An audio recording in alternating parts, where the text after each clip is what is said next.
Welcome back, our dear viewers. And here's another episode of kind of bonus content fun as we re-review every single episode of one of our favorite web series, Jules and Monty, because Jules and Monty turns 10 this year. So let's talk about episode 6. It is finally here. The balcony scene. Sort of, because there's no balconies, because this is a college. But you get the gist.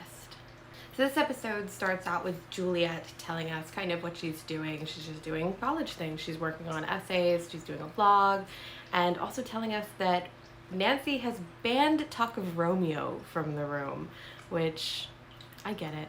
You know, when you're young and you're in love, as you can be when you're that age, it's kind of all you want to talk about. So her making a sign that says you are now entering a no Romeo zone feels very on brand. So I think it's interesting that even barely a minute into episode 6, we're seeing Jules kind of do similar things to what Monty was doing at the end of episode 5, where he's kind of justifying, hey, this is like, please don't believe this of me. And I think that is more of an indication of the format that this story is being told than anything else. It hits on that like subtle fear of judgment from everybody and that desire of wanting everyone to like you, and especially if you are spilling your guts and airing out your laundry on the internet.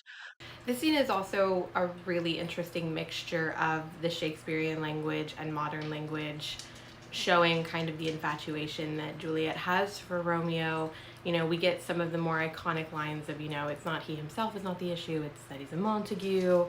And we sort of get that mixed in with that, you know, this feud between the Kappas and the Mu Tau Gammas.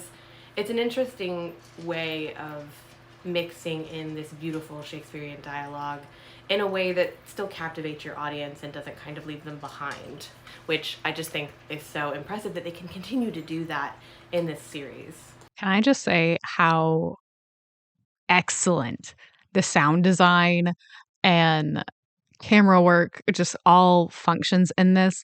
I think Sierra has talked about it once before where this whole, oh, it looks like they're holding the camera, you know, like out here you can kind of see my arm, you can also see my palm. So this clearly that I'm not actually holding my camera right now, but it's that whole idea of holding the camera but not holding the camera, making you think that I'm vlogging in the I'm carrying the camera around, you know, like carrying kind of vlog, as opposed to this kind of vlog where I have it set on a tripod and we're just kind of rolling with it as it is and we are stationary. Um, but the way that they literally crafted this whole look, like, it's still easy to believe, and even knowing that there is there's a boom mic operator, there's someone who is moving the camera like it's supposed to be moved, so you believe that it's a handheld vlog. Um, but the sound, you don't hear more than like, oh, you're just hearing the natural noises of clothes rustling and like chairs making noise or a bed making noise because that's what's being sat on. Like, it still matches and you're not missing any of the dialogue, and it's well done and well crafted, and I'm massively jealous. Even 10 years later, I was definitely jealous when I first saw it 10 years ago. I'm still jealous because I still want to make this kind of stuff. There's nothing better than Jules just slamming the door on Monty's face and busting his nose.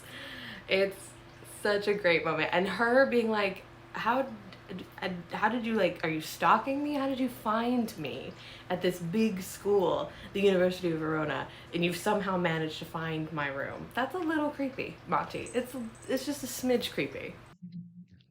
I think it's very interesting. And I mean, like, it works, and it's not necessarily like, oh my gosh, why did it happen this way?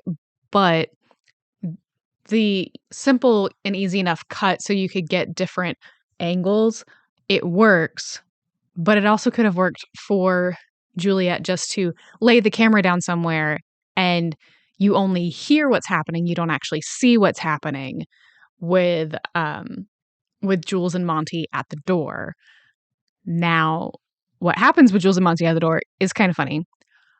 But the subtle ways that like the camera's moved, it's like, okay, are we actually trying to get everything on camera, or is this all kind of a oops, forgot this was on? Not to mention, we have to touch on the fact of the creepiness of Monty in this episode, because he saw her through a window and somehow was able to figure out which door was hers. I mean, I understand because I worked for university housing that, you know, there could have been something that had her name on the outside, but like, how are you how are you so confident, Ed? How are you so confident to find um to find her room on which floor it was? Because not all university buildings function the same way that you think they do. I also like the kind of moment of them both realizing that they're speaking Shakespearean. When Monty talks about, with love light wings did I, approach these walls, and them both being like, what was that? Because it's just a moment of the clarity and the realization of like where we are, and they're both like, that was maybe a little too far, which I think is also kind of a questioning of what is this, in a way, because they only use the Shakespearean language with infatuation or in drunkenness. So in questioning and them kind of laughing at him using the Shakespearean language, it is kind of questioning what is the infatuation, what is exactly going on here. And yet again, we get the dost thou love me, which of course scares the absolute crap out of Romeo, Monty, which, I mean, relatively speaking, it should. You've known this girl for all of like 5 minutes, and she's like, do you love me? And he's like, pump the brakes a little bit, just a tad.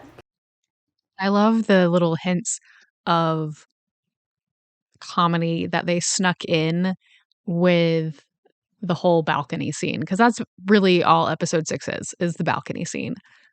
And it's cute. It helps build the audience's relationship with Jules and Monty and help you want to root for them, even if you can see how incredibly rash they are being.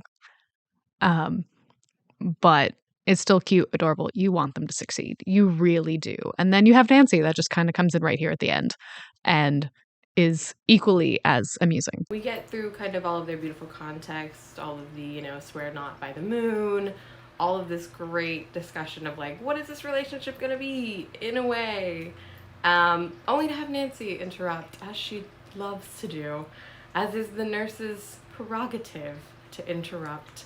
And she's been locked out and she's wearing just a towel. The ending of this vlog is probably one of my favorites. I just love that Jules just asks Nancy to turn off the camera, and that is how she gets Monty out of the room without Nancy seeing him, which is so funny to me. She's so intent on hiding Monty from Nancy, but Nancy edits all of the vlogs, so Nancy's gonna see it. Nancy's going to know. And there's also no way in a friendship such as Jules and Nancy's that Nancy's not gonna know about Monty, because they do have to have some sort of safe space, and Nancy is their safe space the same way the nurse and then the friar would be their safe space, because Monty can't tell Mark, and he can't tell Ben that he's seeing Jules Kane. So it's very funny to me just watching her have this, like, I'm gonna hide Monty from the camera, fully knowing that in the end she's gonna have to give it up to Nancy and tell her all about it. So, I mean, overall, this episode is fun, adorable, and how could you not root for them after all of that? Despite knowing in your heart that it is stupid as all get out when it comes to actual decisions that are being made. Well, that's it for this episode of us re-reviewing the episodes of Jules and Monty. We will see you next episode. Bye. Thank you for tuning in to this very special League of Lit for the Jules and Monty 10th year anniversary. Please make sure you follow us at League of Lit Podcast on Instagram and at League of Lit Pod on TikTok. If you have any suggestions for an episode, please feel free to leave a comment on leagueoflit.tumblr.com.